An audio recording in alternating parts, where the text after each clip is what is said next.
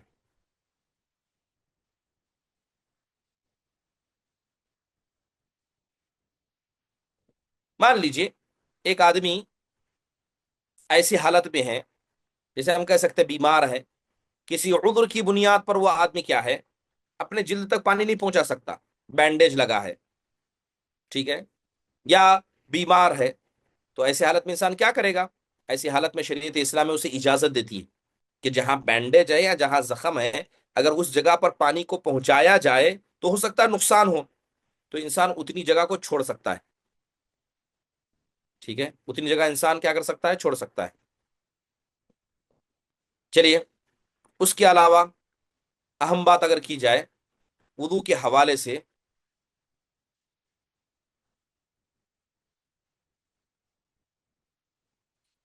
ایک اہم شرط وضو کے لیے، اب کتنے شرط لکھی آپ لوگوں نے؟ 5 لکھی ہے، چھٹی شرط ہے وضو کے صحیح ہونے کے لیے. شرط چھٹی نمبر، کہ اگر کسی کو ایسی بیماری ہو جس بیماری میں انسان کو گندگی نکلتی ہے، مثال کے طور پر کچھ بیماری کو میں ذکر کر دیتا ہوں. ایک بیماری آتی ہے، اس کو کہا جاتا ہے سلسلۃ البول، عربی کے اندر کہا جاتا ہے، یعنی پیشاب کے قطرے، چاہے وہ مرد ہو یا عورت ہو، بڑھاپے کی وجہ سے، بسا اوقات شوگر کے زیادہ ہونے کی وجہ سے، یا عام طور پر بھی یہ بیماریاں لوگوں کو ہو جاتی ہیں کہ پیشاب کے قطرے کب نکل گئے نہیں معلوم، انسان کو احساس ہی نہیں ہوتا ہے. تو ایسی بیماری یا اس جیسی کوئی بھی ملتی جلتی بیماری جس میں انسان کو گندگی کے نکلنے کا یا ناپاک ہونے کا خطرہ یعنی اسے احساس بھی نہ ہو، تو ایسی حالت میں علماء نے ایک چھٹی شرط یہ لگائی کہ جب وہ نماز پڑھنے کے لیے کھڑا ہونا چاہے گا، جب نماز پڑھنا چاہے گا تبھی فوراً وضو کرے گا، وقت سے پہلے وضو کر کے وہ نہیں بیٹھ سکتا. مان لیجئے کسی کو یہی جیسے میں نے پیشاب کے قطرے، اس کا احساس نہیں ہے، 10 منٹ پہلے وضو کر کے بیٹھا ہے، وہ قطرے نکل گئے، اسے نہیں معلوم ہے، اس کے بعد وہ وضو، اس کے بعد وہ نماز پڑھ رہا ہے، تو بڑا مسئلہ ہے. لیکن انسان اگر وضو کر لے اور فوراً نماز پڑھنے لگ جائے، اور اس درمیان اگر وہ قطرے نکل بھی جائیں، تو اللہ تعالیٰ کیا کہتا ہے، لا یکلف اللہ نفسا الا وسعها، وہ بیماری ہے، اب انسان کی جتنی استطاعت ہے اتنا ہی اللہ مواخذہ کرے گا. اب وہ نہیں رک رہا ہے، یا یوں کہیے احساس بھی نہیں ہو رہا ہے، تو ایسے کسی بیمار کے لیے ضروری ہے کہ وہ وقت سے پہلے وضو نہ کرے، جب نماز پڑھنا چاہے تبھی فوراً وضو کرے، اور ہر نماز کے لیے الگ الگ وضو کرے، ہر نماز کے لیے الگ الگ وضو کرے. ٹھیک ہے، جیسے حدیث کے اندر آیا ہے، حضرت عائشہ رضی اللہ عنہا بیان کرتی ہے کہ ایک عورت جن کا نام حضرت فاطمہ بنت ابی حبیش رضی اللہ عنہا، تو اللہ کے نبی کے پاس آئی، اگر استحاضہ کے خون کے بارے میں سوال کیا تھا انہوں نے، تو اللہ کے نبی نے کہا انما ذلك عرق وليس بالحیضہ. اللہ کے نبی نے کہا جو استحاضہ یعنی عام ایام میں 40-50 دن یعنی ایک لمبی مدت تک جو خون جاری ہو جاتا ہے، وہ حیض نہیں ہے، وہ ایک رگ ہے. جب وہ آئے تو تم کیا کرو، اللہ کے نبی علیہ الصلوۃ والسلام نے کہا گندگی کو صاف کرو اور وضو کر کے نماز پڑھ لو، اس سے نماز ہو جاتی ہے.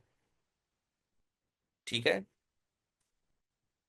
اب رہا مسئلہ کہ انسان کو کوئی بھی ایسی بیماری لگ جائے، اور بہت ساری بیماریاں من کا ذکر نہیں کرنا چاہتا، لیکن کیا ہے، یہی مسئلہ اصل ہے کہ بیماری اگر پرماننٹ ہے جس میں وضو، مثال کے طور پر ایک آدمی بیمار ہے، ٹھیک ہے، اور پیشاب کی نالی اس کو لگائی گئی ہے، اب وہ نماز پڑھنا چاہتا ہے، کیا کرے گا وہ؟ فوراً وضو کر کے فوراً نماز پڑھ لے گا، کیونکہ پیشاب کے خطرے کا احساس بسا اوقات بہت سارے لوگوں کو نہیں ہوتا ہے. تو یہ چھٹی شرط ہے کہ جس آدمی کے پاس کوئی پرماننٹ بیماری ہو تو جب نماز کا وقت داخل ہو تبھی وہ فوراً وضو کر کے نماز پڑھے گا، وقت سے پہلے وضو کر کے نہیں بیٹھے گا. ٹھیک ہے، 7ویں شرط وضو کے صحیح ہونے کے لیے کہ پانی پاک ہو، پاک پانی سے وضو کیا جائے، پانی پاک ہو. اللہ قرآن میں کہتا ہے فَلَمْ تَجِدُوا مَاءً فَتَيَمَّمُوا، اگر تمہیں پانی نہ ملے تو تم تیمم کر لیا کرو. تو یاد رکھیے کہ پانی کی جب بھی انسان اسلام بات کرتا تو ہمیشہ پاک پانی کی گفتگو اسلام کرتا ہے. جیسے اللہ قرآن میں کہتا ہے وَأَنزَلْنَا مِنَ السَّمَاءِ مَاءً طَهُورًا، کہ ہم نے آسمان سے تمہارے لیے پاک پانی نازل کیا ہے. وَيُنَزِّلُ عَلَيْكُم مِّنَ السَّمَاءِ مَاءً لِيُطَهِّرُكُم بِهِ، اللہ آسمان سے پانی نازل کرتا ہے تاکہ اس کے ذریعے تم کو پاک کر سکے. تو پانی کی فطرت یہ پاکی ہے، پانی پاک ہوتا ہے، لوگوں کو پاک کرنے کی طاقت رکھتا ہے اور لوگوں کو پاک کرتا ہے. تو لہذا جب ایک انسان وضو کرنا چاہے گا تو 7ویں شرط یہ ہے کہ پانی پاک ہو. تو اس کا مطلب ناپاک پانی سے وضو نہیں ہوتا ہے. ٹھیک ہے، ناپاک پانی سے وضو نہیں ہوتا ہے.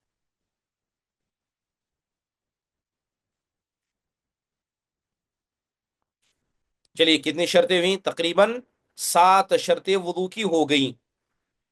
اب لکھیے وضو کے فرائض، ایک نیا چیپٹر، وضو کے فرائض.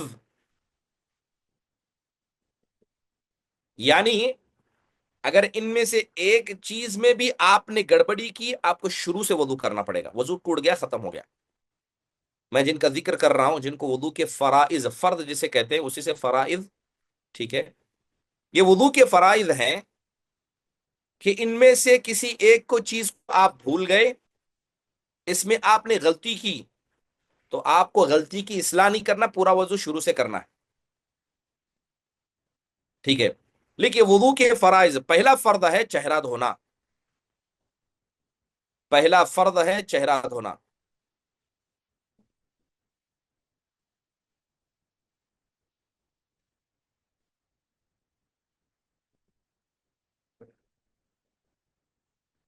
وضو کے فرائض ہم لکھ رہے ہیں.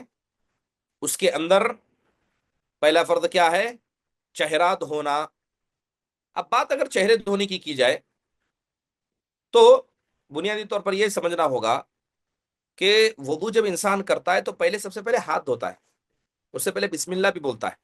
تو نماز کے جو وضو کرتے ہیں اس کے کچھ فرائض ہیں، کچھ چیزیں سنتی ہیں، یعنی جن کا کرنا سنت ہے، لیکن کچھ چیزیں سنت نہیں، بالکل واجب و فرض ہے، اس کے ساتھ ذرہ بھی کھلواڑ نہیں کر سکتے. ان میں سے پہلی چیز کیا ہے؟ چہرہ ہے. ٹھیک ہے. اب چہرہ کسے کہتے ہیں؟ چہرے کی حد کیا ہے؟ اس کی باؤنڈریز کیا ہے؟ تو سب سے پہلے عربی کے اندر جب کہا جاتا چہرہ، اس کا ہوتا ہے الوجھ. عربی میں چہرے کیا کہتے ہیں؟ الوجھ. اور چہرہ چہرہ کیوں کہتے ہیں؟ وہ ما تحصل به المواجہہ، الوجہ وہ ما تحصل به المواجہہ، کہ چہرے کو چہرہ کہتے ہیں کیونکہ سب سے پہلے انسان اسی کے ذریعے سامنے والے سے انٹریکٹ کرتا ہے، سامنے والے سے مواجہہ کرتا ہے، سامنے والے سے انسان کیا کرتا ہے؟ میل جول رکھتا ہے. تو اس لیے اس کو وجہ کہا جاتا ہے. دیکھیے لمبائی میں چہرہ ہے، چوڑائی میں چہرے کی حد ہے. بات اگر لمبائی کی جائے تو جہاں سے سر کے بال اگتے ہیں، ٹھیک ہے، یہاں سے اگر آپ کے سر کے بال اگ رہے ہیں تو نیچے سے جہاں سے بال اگے ہیں اس وہاں سے لے کر انسان کی ٹھڈی تک، یہ آخری حصے تک، یہ اتنا حصہ، یہاں سے جہاں سے بال اگے ہیں، جیسے مثال کے طور پر میں بتاؤں، بال اگر یہاں سے اگے ہیں تو یہاں سے جائیں گے آپ کہاں تک؟ ٹھڈی تک. یہ اتنا حصہ چہرہ ہے. پھر اس کے بعد چوڑائی میں یہ کان کی لو، یہ کان کی جو لو ہے یہاں سے لے کر دوسرے کان کی لو تک، یہ چہرہ ہے. جہاں سے بال اگے ہیں وہاں سے لے کر ٹھڈی تک، اور یہ کان کی جو لو ہے یہاں سے لے کر یہاں تک. تو یہ چیز کیا ہے؟ یہ چہرے کی حد بندی ہے، چہرہ یہاں تک ہے. اس کو شریعت اسلامیہ چہرہ مانتی ہے. لہذا اتنا دھونا واجب و ضروری ہے. اس میں آپ نے تھوڑا بھی اوپر نیچے کیا، مثال کے طور پر یہاں ہے اتنا چھوڑ دیا، یا مثال کے طور پر میں نے ٹوپی پہنی ہے حالانکہ بال میرے یہاں یہاں سے شروع ہو رہے ہیں، تو میں کیا کرتا ہوں؟ صرف یہاں تک دھو لیتا ہوں. نہیں ہوگا، وضو نہیں ہوگا. لہذا جہاں سے بال اگے وہاں سے لے کر ٹھڈی تک مکمل، اور ادھر سے ادھر تک حصہ دھونا پڑے گا. ٹھیک ہے.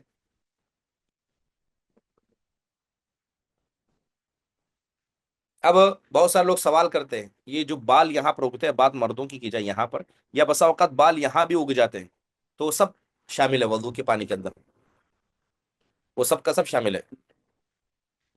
ٹھیک ہے، وہ سب کا سب شامل ہے. اب بات کرتے ہیں داڑھی کی، کیونکہ جس چہرے کو دھونے کی بات کر رہے ہیں اس چہرے کے اندر داڑھی بھی شامل ہے. ٹھیک ہے، یہاں ہے، یہاں داڑھی ہے، ٹڈی تو یہاں تک ہے لیکن اس سے پہلے بھی داڑھی ہے، ادھر بھی داڑھی ہے. تو داڑھی دھونے کا کیا حکم ہے؟ سب سے پہلی بات یہ ہے کہ اگر داڑھی اتنی ہلکی ہے، مطلب داڑھی اتنی کم ہے کہ انسان کی جلد نظر آ رہی ہے، ٹھیک ہے، اس کو جو سکن ہے وہ سکن نظر آ رہی ہے، تو انسان کیا کرے گا؟ پوری داڑھی دھوئے گا، پوری داڑھی دھوئے گا، چاہے وہ اندر ہو باہر، پورا رگڑ کے پورا دھونا پڑے گا، کیونکہ وہ ہلکی ہے، آپ کی جلد اس سے نظر آ رہی ہے تو پوری ہلکی ہے، تو پوری داڑھی دھونا ہوگا، چاہے اوپر ہو نیچے ہو. ٹھیک ہے. لیکن اگر داڑھی بہت زیادہ ہے، بھاری ہے، بہت بڑی ہے، تو صرف ظاہر پر ہاتھ پھیرنا کافی ہے، پورا اندر تک ہاتھ ڈال کر دھونا ضروری نہیں ہے. جب داڑھی بہت زیادہ ہو، گھنی ہو، تو صرف اوپر دھو لیں گے، اوپر ہاتھ پھیر لیں گے. ٹھیک ہے، یہ کافی ہے. پورا اندر تک ہاتھ ڈال کے پورا جلد تک پانی پہنچانا یہ ضروری نہیں ہے. ابھی بات ہو رہی اس داڑھی کی جو جلد سے لگی ہے، چہرے سے لگی ہے. اب اس کے نیچے اگر ایک دم نیچے تک داڑھی ہے، اس کی نیچے کی داڑھی ہے، تو اس کا کیا حکم ہوگا؟ یعنی چہرے سے نیچے لٹک رہی ہے. اب اس کے بارے میں بھی علماء کے دو رائے ہیں. جیسے اگر آپ دیکھیں امام مالک رحم اللہ علیہ اور شواف احنابل کے نزدیک کہتے ہیں کہ جو داڑھی نیچے لٹکتی ہے، یعنی چہرے سے جو نیچے لٹکتی ہے، اس پر انسان ہاتھ پھیر لے گا. پانی کا جو کچا ہاتھ ہے اس سے ہاتھ پھیر لے گا. ٹھیک ہے، لیکن اسے دھونا ضروری نہیں ہے. جب وہ داڑھی جو آپ کے جسم کو لگی ہے اسے اندر تک دھونا ضروری نہیں ہے. جب آپ کی داڑھی گھنی ہے تو جو نیچے لٹک رہی ہے اس کو دھونے کا کیا ضروری نہیں ہے. اس داڑھی کو مکمل پانی سے کچا کر کے دھونا ضروری نہیں ہے، کیونکہ جس چہرے کو ہم نے واجب قرار دیا اس چہرے سے باہر وہ چیز ہے، اس چہرے کے علاوہ ایکسٹرا وہ چیز ہے. لہذا چہرہ جو جیسے میں نے بتایا یہاں سے یہاں، یہاں سے یہاں تک اتنا دھونا ضروری. یہاں کے اندر اس دائرے میں جو ہے اس کو دھونا ضروری، لیکن اس سے زیادہ جو نیچے ہے اس کے مسئلے میں علماء کا کیا کہنا، وہ دھونا ضروری نہیں ہے. اور ایک بات یہاں آپ کو بتا دوں، اگر انسان پورا چہرہ دھو لیتا، تھوڑا چہرہ چھوڑ دیتا ہے، ٹھیک ہے، ادھر پانی پہنچا دیا، ادھر پہنچا دیا، یہاں تھوڑا چھوڑ دیا، تو وہ نہیں کافی ہو. مکمل طور پر چہرہ اچھے سے دھونا یہ نماز کے، یہ وضو کے فرائض میں سے ایک فرض ہے. بات ہم چہرے کی کر رہے ہیں. جب انسان وضو کرنے جاتا ہے تو پہلے کیا کرتا ہے؟ چلو پر پانی کو لے کر منہ میں ڈالتا ہے، پھر اس کے بعد ناک میں ڈالتا ہے، پھر ناک کو صاف کرتا ہے. تو یہ واجب ہے، فرض نہیں ہے، واجب ہے. یعنی آپ کیا کریں، پانی لیں گے، چولہے پر پانی لیں گے، اس کو منہ میں ڈالیں گے، ناک میں ڈالیں گے، ناک کو صاف کریں گے. یہ تین کام، منہ میں پانی ڈالنا، ناک میں ڈالنا، ناک کو جھاڑنا، یہ تینوں کاموں کو علماء نے واجب قرار دیا، فرض نہیں ہے. ٹھیک ہے، جیسے اللہ کے نبی نے ایک حدیث میں کہا اذا توضأت فمضمض، جو تم وضو کرنا تو منہ میں پانی ڈالنا. دوسری حدیث میں آپ نے کہا اذا توضأ احدکم فلیجعل فی انفہ ثم لینثر. اللہ کے نبی نے کہا جب تم میں کا کوئی آدمی وضو کرے تو ناک میں پانی ڈالے اور ناک کو جھاڑے. تو منہ میں پانی ڈالنا، ناک میں پانی ڈالنا اور اسے جھاڑنا یہ کیا ہے؟ واجب ہے. اب اس کو کیسے کرنا ہے؟ یا تو ایک ہی پانی کو لوں گا میں، ناک اور منہ میں ایک ساتھ چڑھاؤں گا، یا تو الگ الگ، پہلے منہ کے لیے لوں پھر ناک کے لیے لوں. کیا صحیح طریقہ ہے، افضل طریقہ ہے؟ افضل طریقہ یہ ہے کہ انسان ایک ہی پانی کو، ایک ہی چلو کو لے، ناک اور منہ میں ایک ساتھ ڈال کر جھاڑ دے. ٹھیک ہے، ایک ہی پانی سے، یہی سب سے افضل طریقہ ہے. تو سب سے پہلی چیز وضو کے فرائض میں سے پہلا فرض کیا ہے؟ چہرہ دھونا. دوسرا فرض ہاتھوں کو کوہنی تک دھونا، یہ دوسرا فرض ہے. جو باتیں بتائی جا رہی ہیں اس کو آپ لکھ لیں. بہت ساری چیزیں سن رہے ہیں لیکن آپ بھول جائیں گے.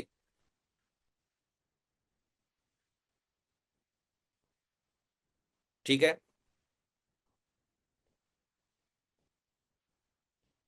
تو وضو کے فرائض میں سے دوسرا فرض یہ ہے کہ انسان اپنے ہاتھوں کو کہاں تک دھوئے؟ کوہنی تک دھوئے. کوہنی تک ہاتھ دھونا یہ وضو کے فرائض میں سے ایک فرض ہے.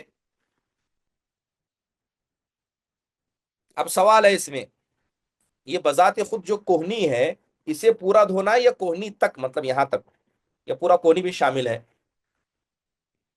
صحیح بات یہ ہے کہ پوری کوہنی شامل ہے، یہاں تک آپ دھوئیں گے ہاتھ کو لے کر یہاں سے یہاں تک تو یہ پوری کونی بھی دھونا. ٹھیک ہے، کوہنی شامل ہے. کونی تک مطلب بس نہیں ہے کہ یہاں سے آپ دھو رہے ہیں یہاں تک، اس کو کونی کو نہیں شامل، کونی کو شامل کرنا پڑے گا. ٹھیک ہے، نبی کریم صلی اللہ علیہ وسلم سے حضرت نعیم بن عبداللہ المجمر رضی اللہ عنہ کی روایت ہے، جو انہوں نے دیکھا تو انہوں نے ذکر کیا اللہ کے نبی نے اس کوہنی کو دھویا تھا، پورا کوہنی اللہ کے نبی نے دھویا تھا.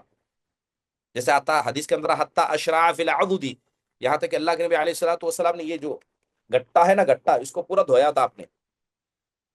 ٹھیک ہے، اب رہا مسئلہ اس سے زیادہ دھونا، اب یہاں سے لے کر یہاں اوپر ادھر دھونا، اس کا کیا حکم ہے؟ ٹھیک ہے، صحیح بات یہ ہے کہ اس کا دھونا ضروری نہیں ہے، لیکن انسان دھو سکتا ہے، اتنا نہیں کہ اتنا زیادہ کرتے ہوئے انسان پورا بازو دھوئے یا بغل تک پہنچ جائے، نہیں، یہ غلو ہو جائے گا۔ جیسے آپ کی کونی یہاں تک ہے تو کونی سے زیادہ تھوڑا اوپر جا سکتا ہے، کوئی حرج کی بات نہیں، لیکن وہ دھونا ضروری نہیں ہے، ٹھیک ہے۔ اب کیونکہ ہاتھ دھونے کی بات ہو رہی ہے، میں نے ابھی ذکر کیا کہ وضو کے بنیادی شرط میں سے ہے کہ جسم کے ہر عضو تک پانی پہنچے۔ اب بات ناخن کی، ہاتھ کے اندر ناخن بھی شامل ہے، اگر ناخن میں زیادہ گندگی ہے اور اتنی گندگی ہے کہ پانی وہاں تک نہیں پہنچ رہا ہے تو وضو صحیح نہیں ہوگا اس کا۔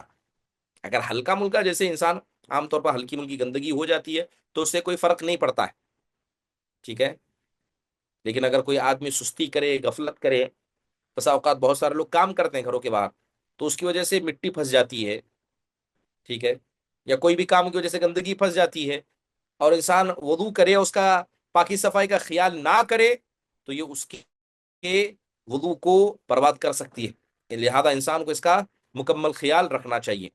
تو یہ وضو کا دوسرا فرض ہے، دوسرا فرض کہ انسان اپنے ہاتھ کو کوہنی سمیت دھوئے۔ تیسرا فرض وضو کے لیے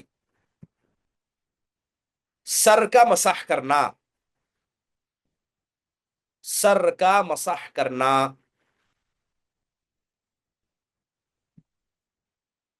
یہ وضو کے شرط میں سے ایک اہم شرط ہے۔ قرآن میں اللہ تعالیٰ نے اس کا ذکر کیا، وَامْسَحُوا بِرُؤُوسِكُمْ، کہ اپنے سروں کا تم مسح کیا کرو، اور اللہ کے نبی علیہ الصلوۃ والسلام نے کر کے دکھایا ہے۔ چلیے، بات اگر سر کے مسح کے بارے میں ہے تو یہاں سے سر شروع ہوتا ہے، یعنی سر کا اوپر گیسا پیچھے تک جاتا ہے، تو کیا پورے سر کا مسح کرنا ہے یا بس تھوڑا کر لیے تو بھی چل جائے گا؟ کیا یہاں سے لے کر پورے سر تک کرنا یا بس تھوڑا بھی کر لوں کافی؟ بس اپنے ہاتھ گھما لے، پیچھے ہاتھ نہیں گیا تو کوئی مسئلہ نہیں؟ تو صحیح بات یہ کہ نہیں، سر کا مسح مطلب پورے سر، یہاں سے شروع کریں گے گدی تک، لیکن پورا سر مطلب یہ نہیں ہے کہ پورا، جیسے آپ یہاں سے ہاتھ لے جائیں گے پیچھے لے جائیں گے، اب ضرور نہیں کہ یہاں بھی پہنچے یہاں بھی پہنچے، یا گدی کے کونے میں اس طرف کونے میں اس طرف، نہیں، آپ یہاں سے لے جائیں گے پیچھے تک لے جائیں گے، جتنا حصہ ہاتھ کے نیچے آ گیا اتنا کافی ہے، پورے سر کے ہر حصے تک ہاتھ کا پہنچنا ضروری نہیں ہے، ٹھیک ہے، یہ بات سمجھنے کی ہے۔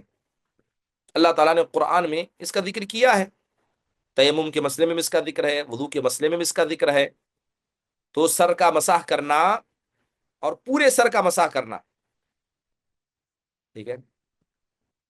اب بات کریں مثال کے طور پر، اگر کسی کے بال زیادہ بڑے ہیں، ٹھیک ہے، بات اگر عمومی طور پر خواتین کی یا مردوں کی، بعض مرد حضرات ایسے ہیں جن کے بال بہت زیادہ بڑے ہیں، کیونکہ وہ بال سر سے ہیں لیکن سر سے نیچے ہیں، ان کا کیا حکم ہوگا؟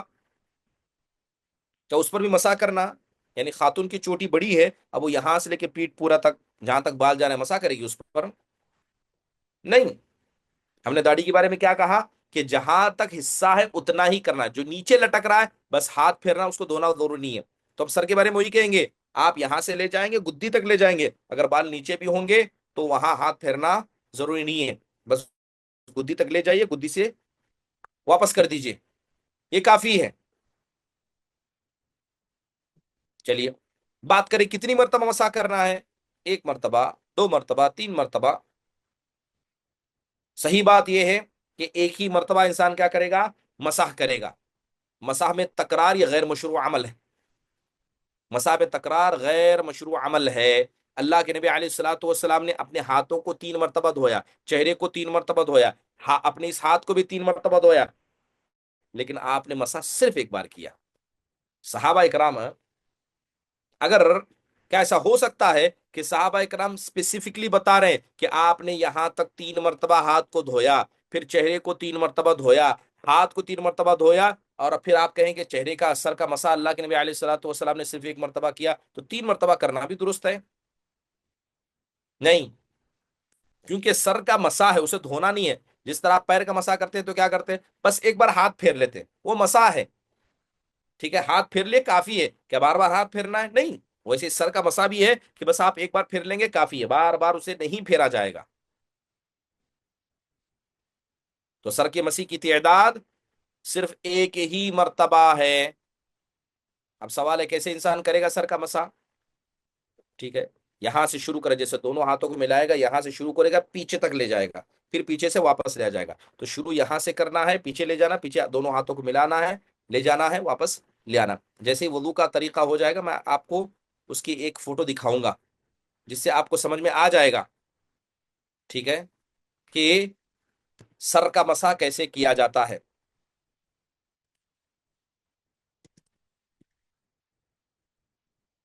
چلیے کہ میں جب بھی بتا دیتا ہوں، اس کو سمجھنے میں آپ کو آسانی ہو جائے گی، کہاں سے لے جانا ہے، کہاں سے واپس لانا ہے.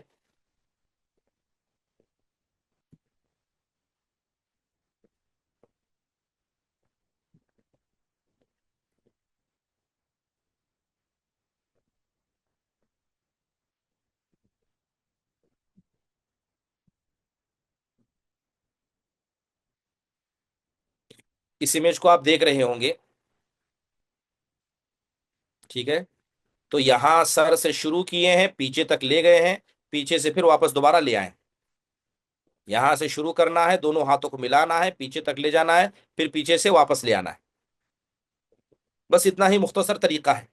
دونوں ہاتھوں کو ملائیے، پیچھے لے جائیے، پیچھے سے پھر واپس لے آئیے، صرف ایک مرتبہ کرنا ہے، اور یہ مسح کرنے کے لیے کافی ہے.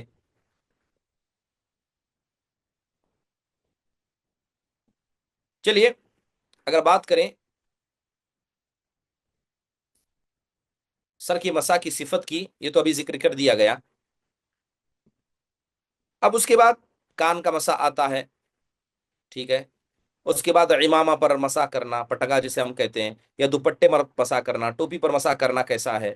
پھر اس کے علاوہ بقیہ کیا کیا شروط ہے، انشاءاللہ تعالی آئندہ مجلس میں اس کو تفصیل سے، یعنی ایسی جیسے مختصر انداز سے پڑھے ہیں اس کو پڑھنے کی کوشش کریں گے.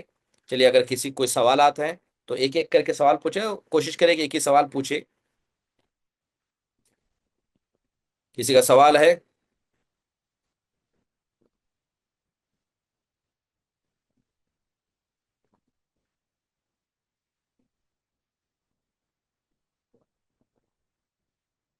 شیخ السلام جی علیکم. ناز. کل کل کوئی ٹیکسٹ میسج کے شکل میں سوال کیے تھے، ان کو پریفرنس ہے ابھی، وہ ہاتھ اٹھا کے پوچھ سکتے ہیں. کل ٹیکسٹ میسج میں ہم کو ٹائم نہ تھا جواب دینے کے لیے، تو کسی کو جی جی ٹیکسٹ کا سوال کا جو جس نے بھی کیے دو تین سوال، وہ ہینڈ ریز کرے تاکہ انمیوٹ کیا جائے گا.